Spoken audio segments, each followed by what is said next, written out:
പിന്നെ അമ്മേ, മിഥുനേട്ടൻ ഇവിടെ ഇല്ലാത്തത് കൊണ്ട് ഏട്ടൻ തിരിച്ചു വരുന്നത് വരെ ഞാൻ എന്റെ വീട്ടിലേക്ക് പൊക്കോട്ടെ. അമ്മ സമ്മതിച്ചാൽ. നിനക്ക് നിന്റെ വീട്ടിലേക്ക് പോവാൻ എന്റെ അനുവാദം വാങ്ങേണ്ട യാതൊരു ആവശ്യമില്ല. എന്തായാലും കുറച്ച് നാള് കഴിഞ്ഞ് പെർമനന്റ് ആയി നീ അവിടേക്ക് തന്നെ പോവാനുള്ളതല്ലേ.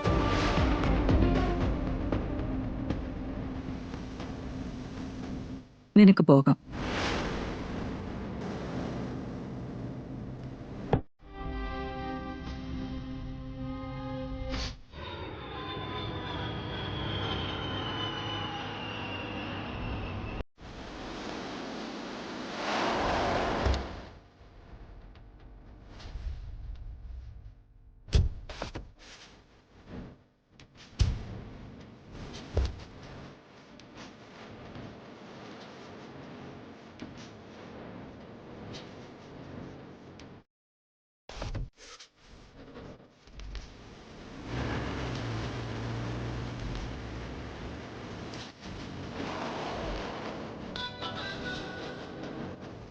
മിഥുൻ, കുറച്ചുകൂടെ കഴിഞ്ഞാൽ നമ്മൾ രണ്ടുപേരും ടർക്കിയിലേക്ക് പറക്കും. ഞാൻ ആകെ എക്സൈറ്റഡാ.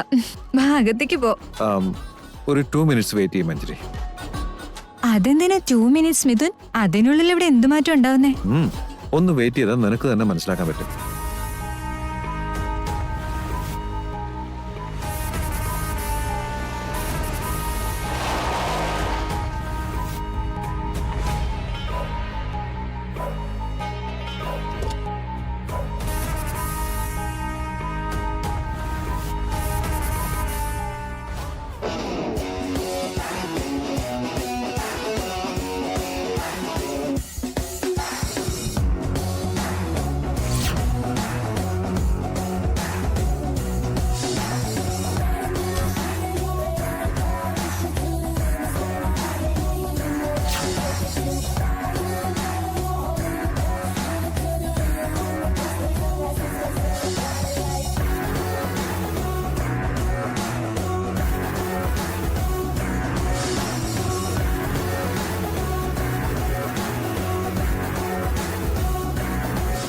Hello sir.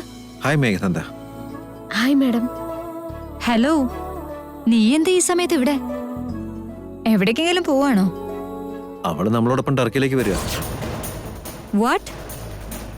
നമ്മളോടൊപ്പം ഇവളോ? ഇതെന്താ മിഥുൻ? അതിന്നലെ നീ തന്നെയല്ലേ പറഞ്ഞത്? ഞാനോ? അതെന്നേ, മേഘനയെ കൂടെ കൂട്ടുന്നതിനേക്കാൾ ഓഫീസ് സ്റ്റാഫിൽ ഒരാളെ കൂടെ കൂട്ടുകയാണെങ്കിൽ അത് ഏതെങ്കിലുമൊക്കെ വിധത്തിൽ നമ്മുടെ ബിസിനസിന് തന്നെ ഗുണമാവൂന്ന് പറഞ്ഞില്ലായിരുന്നോ? അതെന്താ മറന്നോ? എന്നോട് ചോദിച്ചാ മേഘനെ ആ ഫംഗ്ഷന് കൊണ്ടുപോകുന്നതിനേക്കാൾ നമ്മുടെ ഓഫീസിൽ ജോലി ചെയ്യുന്ന മറ്റാരെങ്കിലും കൊണ്ടുപോയാ ചെറിയൊരു കൈസഹായം എങ്കിലും ഉണ്ടാവും.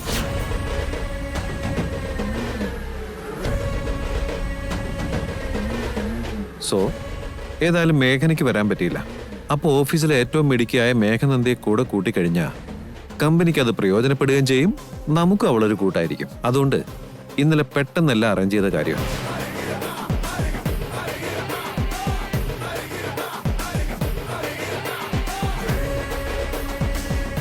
പിന്നെന്താ ആ കാര്യം ഇതുവരെ നീ എന്നോട് പറയാതിരുന്നേ?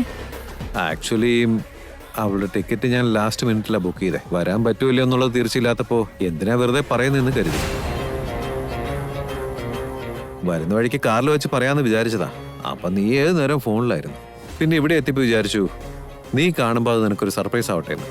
അതുകൊണ്ടാണ് ഞാൻ നേരത്തെ 2 മിനിറ്റ് കഴിയുമ്പോൾ മനസ്സിലായിക്കോളൂ എന്ന് പറഞ്ഞത്. എങ്ങനെയുണ്ട്? ഇനിയിപ്പോ നമ്മൾ 3 പേരും കൂടിയാ ഇവിടുന്ന് പോകാൻ പോകുന്നത്. ഒത്തിരി കഷ്ടപ്പെട്ട മേഘനെ ഒഴിവാക്കിയത്. അപ്പതേ വേറൊരു മരണം കൂടെ. ഇനി ഈ മരണത്തെ അവോയ്ഡ് ചെയ്യാനും പറ്റില്ല. എന്നാ പോവാം.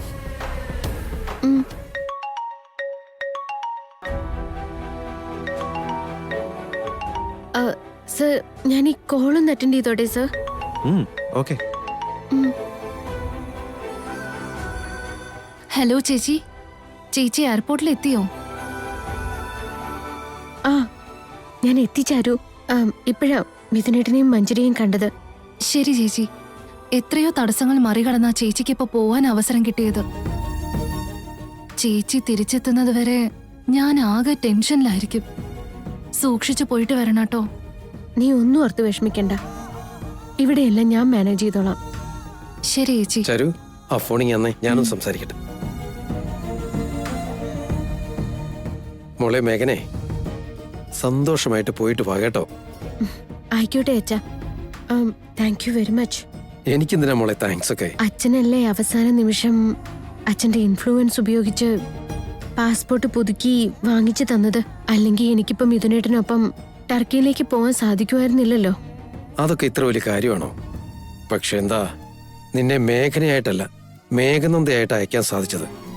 അത് മാത്രമാണ് ഈ അച്ഛന്റെ സങ്കടം. അച്ഛൻ ഇതിൽ കൂടുതലൊന്നും ചെയ്യാൻ പറ്റില്ലല്ലോ. ഇങ്ങനെയെങ്കിലും ചെയ്യാൻ സാധിച്ചത് വലിയ ഉപകാരം. എനിക്കിപ്പം മിഥുനേട്ടന്റെ കൂടെ ഉണ്ടാവാൻ സാധിക്കുമല്ലോ അച്ഛാ. മിഥുനേട്ടന് എന്തെങ്കിലും അപകടം ഉണ്ടാവുകയാണെങ്കിൽ എനിക്ക് രക്ഷിക്കാനും സാധിക്കും. ശരിയാണ് മോളെ, നീ ഇപ്പൊ മേഘനയായിട്ടല്ല മേഘനന്ദയായിട്ടാണ് ഇപ്പൊ അവരോടൊപ്പം പോകുന്നത്. മേഘനന്ദയായിട്ട് എപ്പോഴും അവരുടെ കൂടെ തന്നെ ഉണ്ടായിരിക്കണം. നീ കുറച്ച് സൂക്ഷിക്കണം കേട്ടോ. ഒരു കാരണവശാലും നീ ആരാണെന്ന് അവരറിയരുത്. ഞാൻ നോക്കിക്കോളാം അച്ഛാ. എന്നാ ശരി മോളെ, all the best, happy journey. ആയിക്കോട്ടെ അച്ഛാ.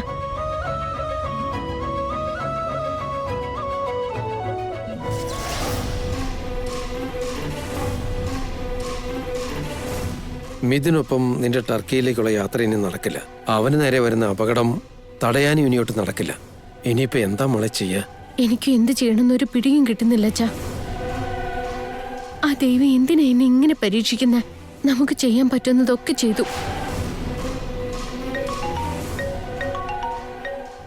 അയ്യോ, ഇതെന്താ അച്ഛാ?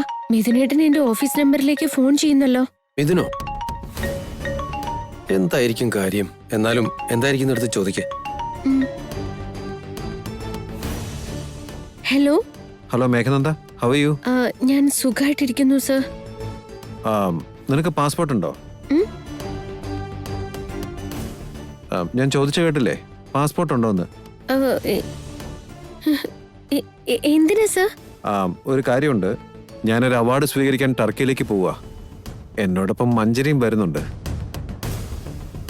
കമ്പനിക്ക് ആവശ്യമുള്ള ഇൻപുട്സ് എടുക്കാൻ വേണ്ടി നീയും കൂടെ വന്നാൽ നന്നായിരിക്കും എന്ന് തോന്നി.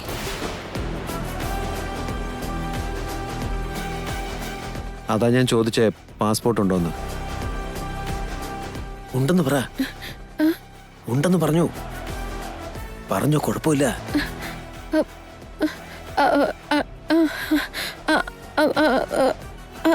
ഉണ്ട് സർ. Oh, that's great. അങ്ങനെയാണെങ്കിൽ ഞങ്ങളോടൊപ്പം ടർക്കിയിലേക്ക് വരാൻ തനിക്ക് മറ്റു തടസ്സങ്ങളൊന്നുമില്ലല്ലോ? ഇല്ലെന്ന് പറയേ, പെട്ടെന്ന് പറ. എനിക്ക് കുഴപ്പമൊന്നുമില്ല സർ. നിന്റെ പാസ്പോർട്ട് ഡീറ്റെയിൽസ് ഒന്ന് അയച്ചതാ. തനിക്കുള്ള ടിക്കറ്റ് ബുക്ക് ചെയ്യാൻ വേണ്ടിയാ. പറഞ്ഞു പറയേ. ശരി സർ. പിന്നെ ടിക്കറ്റ് കിട്ടുമോന്നങ്ങ് തീർത്ത് പറയാൻ പറ്റില്ല. ഇനി അഥവാ ടിക്കറ്റ് കിട്ടുകയാണെങ്കിൽ തന്നെ ഞാൻ ഇൻഫോം ചെയ്തോളാം. അപ്പൊ വേഗം തന്നെ പുറപ്പെട്ട് എയർപോർട്ടിൽ എത്തിക്കണം. ഏതായാലും തന്റെ ലഗേജ് ഒക്കെ റെഡിയാക്കി വെച്ചോ. ശരി സർ. എന്നാ വെക്കട്ടെ, ബൈ. പാസ്പോർട്ട് ഇല്ലല്ലോ അച്ഛാ. പിന്നെ ഇതിന് നമ്മുടെ കയ്യിൽ ഉണ്ടെന്ന് പറയാൻ പറഞ്ഞത്? ഇപ്പോഴാ മോളെ എനിക്കൊരു കാര്യം ഓർമ്മ വന്നത്. എന്റെ പരിചയത്തിൽ ഒരു IAS ഓഫീസർ ഉണ്ട്. അദ്ദേഹം സഹായിച്ചാൽ നമുക്ക് വീണ്ടും ഒരു പാസ്പോർട്ട് ഒപ്പിക്കാൻ പറ്റും. അതൊക്കെ ഒരു ദിവസം കൊണ്ട് എങ്ങനെയാ അച്ഛാ? നമ്മളൊരു പുതിയ പാസ്പോർട്ടിന് വേണ്ടി അപ്ലൈ ചെയ്യുമ്പോഴാണ് സമയം എടുക്കുന്നത്. പക്ഷെ ഓൾറെഡി ഉണ്ടായിരുന്ന പാസ്പോർട്ട് നഷ്ടപ്പെട്ടു എന്ന് പറഞ്ഞാൽ ആ പേരിൽ പുതിയത് കിട്ടാൻ വളരെ എളുപ്പാ. എന്തായാലും അത് കുസുമകുമാരി മേഘനന്ദ എന്ന പേരിലായതുകൊണ്ട് മേഘനന്ദയായി നിനക്ക് മിഥുനോടൊപ്പം പോകാൻ പറ്റും. അങ്ങനെയായിരുന്നെങ്കിൽ ആ പാസ്പോർട്ട് കൊണ്ട് മിഥുനേട്ടനൊപ്പം മേഘനയായിട്ട് തന്നെ എനിക്ക് പോകാമായിരുന്നില്ലേ? അതൊക്കെ ശരിയാണ്. പക്ഷെ നിന്റെ അശ്രദ്ധ കാരണമാണ് പാസ്പോർട്ട് നഷ്ടപ്പെട്ടെന്ന കാരണത്താൽ മിഥുന് നിന്നോട് നല്ല ദേഷ്യമുണ്ട്. അതുകൊണ്ട് വീണ്ടും നിന്നെ കൊണ്ടുപോകാൻ വിസമ്മതിച്ചാലോന്നുകൂടി ചിന്തിക്കേണ്ടതുണ്ട് മോളെ. പക്ഷെ ഇപ്പൊ അവൻ തന്നെയാ മേഘനന്ദയെ കൊണ്ടുപോകാൻ തയ്യാറായത്. പാസ്പോർട്ടിലെ പേരും മേഘനന്ദ എന്നാണ്. അപ്പൊ മേഘനയാണെന്ന് മിഥുന് അറിയേയില്ല. അതുകൊണ്ട് നീ മേഘനന്ദയായി പോകുന്നത് തന്നെയാണ് നല്ലത്. അതൊക്കെ ശരിയായിരിക്കാം. എന്നാലും എന്റെ ഉള്ളില് വല്ലാത്തൊരു പേടി ഉണ്ടാവുന്നു അച്ഛാ. മേഘനെ, നിനക്ക് പേടിയാണെന്ന് നീ എന്നോടാണോ ഈ പറയുന്നത്? കുറച്ചു നാളായില്ലേ ഓഫീസിൽ ഈ വേഷം കെട്ടി സക്സസ്ഫുൾ ആയി ഡീൽ ചെയ്യാൻ തുടങ്ങിയിട്ട്? രണ്ടു വലിയ ബുദ്ധിരാക്ഷസരെയാ നീ മേഘനന്ദയാണെന്ന് വിശ്വസിപ്പിച്ചിരിക്കുന്നത്. എന്നിട്ട് നീ ഇപ്പൊ പേടിയാണെന്ന് പറയുന്നു. ഒന്ന് പോ എന്റെ മോളെ, ഈ പേടി നിനക്ക് സൂട്ടാകുന്നില്ല. എന്നാ പിന്നെ നീ പെട്ടെന്ന് നിന്ന് റെഡിയാകും. പാസ്പോർട്ടിന്റെ കാര്യമൊക്കെ നീ എനിക്ക് വിട്ടേക്ക്.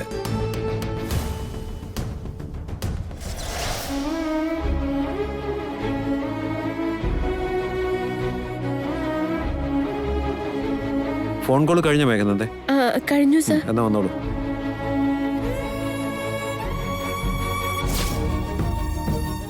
മോളെ ചാരു, മോള് വാ, ഞാൻ നിന്നെ വീട്ടിൽ ഡ്രോപ്പ് ചെയ്യാം.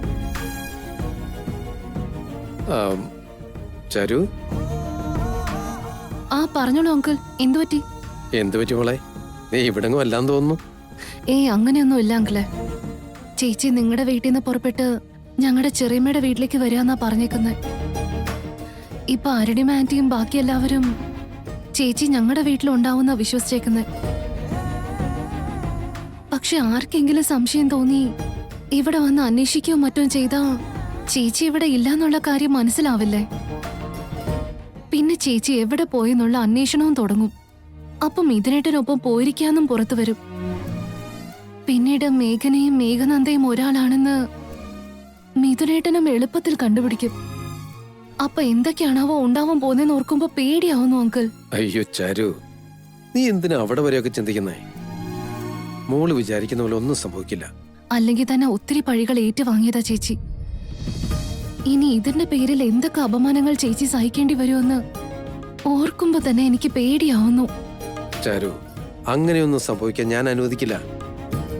പക്ഷെ ഒരു കാര്യമുണ്ട്, ചെറിയമ്മയുടെ മുമ്പിൽ നീ വേണം ശരിക്കും പിടിച്ചു നിൽക്കാൻ. എന്റെ അറിവിൽ എൻക്വയറി ഒന്നും ഉണ്ടാകാനൊരു സാധ്യതയില്ല. പക്ഷേ നമ്മളൊന്ന് സൂക്ഷിക്കുന്നത് നല്ലതായിരിക്കും. എല്ലാം വിചാരിച്ച പോലെ നടക്കുമെന്ന് വിശ്വസിക്കാം. ആയിക്കോട്ടെ അങ്കിളെ, എന്നാ ഞാൻ പോയിട്ട് വരട്ടെ. ശരി മോളെ.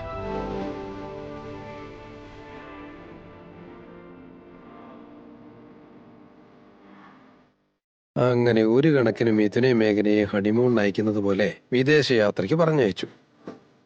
അവിടെ ചെന്നിട്ടാണെങ്കിലും അവർക്കിടയിലുള്ള അകൽച്ച കുറഞ്ഞ് അടുക്കാൻ അവസരം ഒത്തുകിട്ടിയ പിന്നീട് അങ്ങോട്ട് ഒരു പ്രശ്നവും ഉണ്ടാവില്ല. ഭഗവാനെ, ഇതൊക്കെ നടക്കണമെന്നുണ്ടെങ്കിൽ നിന്റെ കൃപയുണ്ടാകണം.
Praveen Mittal on board. Just landed sir. Hey Jackie, ആ മിഥുൻ ഇപ്പോൾ ടർക്കിയിലേക്ക് വന്നിരിക്കുന്നത് നമ്മൾ വിരിച്ച വലയിൽ കുടുങ്ങാൻ വേണ്ടിയാണ്. ഒരു കാരണവശാലും അവൻ ഹോട്ടൽ റൂമിലേക്ക് എത്താൻ പാടില്ല. മനസ്സിലായല്ലോ? Okay boss, got it. You don't worry boss, I will handle.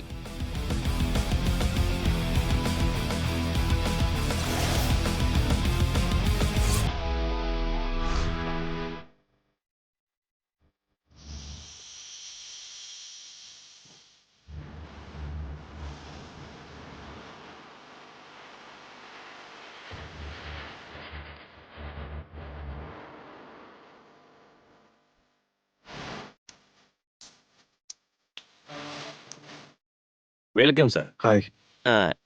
Cab അവിടെ ഉണ്ട്, വരൂ. വരും. Please come.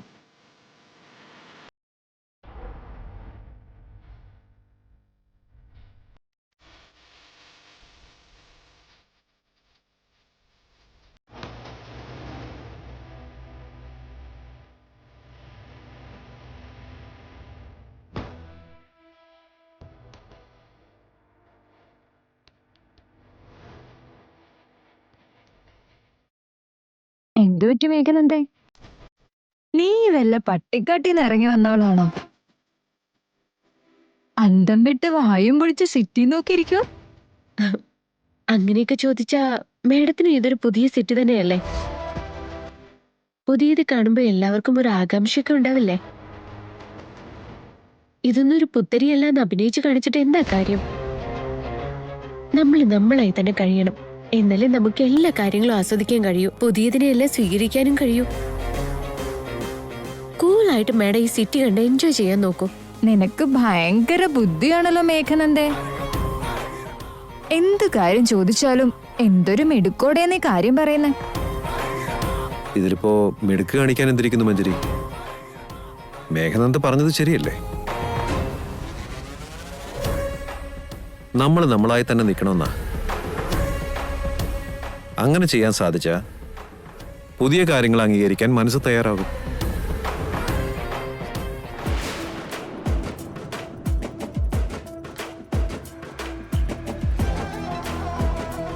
മിഥുൻ, എയർപോർട്ടിൽ നിന്ന് ഹോട്ടലിലേക്ക് ജസ്റ്റ് 15 മിനിറ്റ്സ് ആണെന്നല്ലേ പറഞ്ഞത്? എന്നിട്ട് ഇതെന്താ കുറെ നേരമല്ലേ യാത്ര ചെയ്യുന്നേ? ശരിയാണല്ലോ ജാക്കി, ഈ ഹോട്ടൽ എയർപോർട്ടിന്റെ അടുത്താണെന്നാണല്ലോ പറഞ്ഞത്. എന്നിട്ടെന്താ ഇതുവരെ നമ്മൾ എത്താത്തത്? അങ്ങനെയൊന്നും ഇല്ല സർ. നിങ്ങളോട് 1 hour 15 minutes എന്നുള്ളത് 15 minutes എന്ന് കൺവേ ആയതായിരിക്കും. എയർപോർട്ടിൽ നിന്ന് ഹോട്ടലിലേക്ക് 15 മിനിറ്റ്സേ ഉള്ളൂ എന്ന് പറയുന്നത് ഞാനും കേട്ടതാ. ഇയാൾ പറയുന്നത് കള്ളമാണല്ലോ. ഇയാളുടെ നോട്ടത്തിലും പ്രവൃത്തിയിലും എല്ലാം എന്തോ ഒരു പന്തികേടുണ്ട്. വല്ല പ്രശ്നവും ഉണ്ടായിരിക്കോ?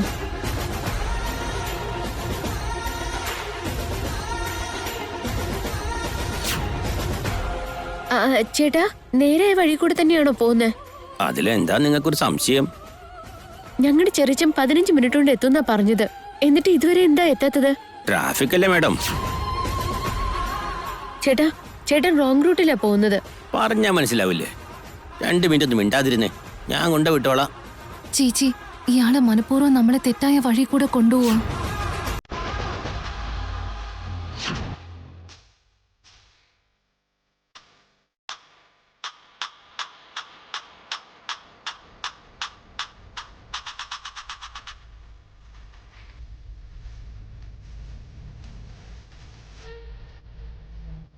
സിഗ്നലും കിട്ടുന്നില്ല.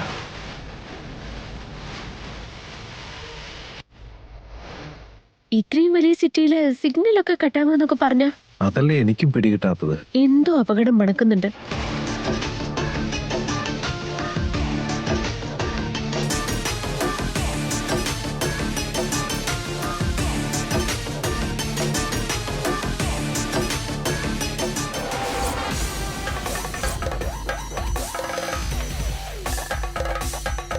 ഇനി സംശയിക്കാനില്ല, ഇയാൾ ഞങ്ങളെ കിഡ്നാപ്പ് ചെയ്ത് കൊണ്ടുപോകാനുള്ള ശ്രമം. ഇയാളുടെ കാറിൽ എന്നിട്ട് റിവോൾവറൊക്കെ ഇല്ല. ശരിയല്ല, ഇതെന്തോ വലിയ പ്ലാനെന്ന് ഉറപ്പാ.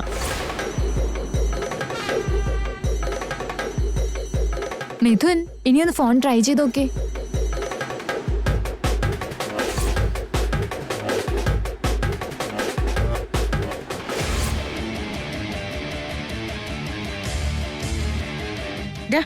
കാർ നിർത്ത്. Madam, what you doing? Stop the car.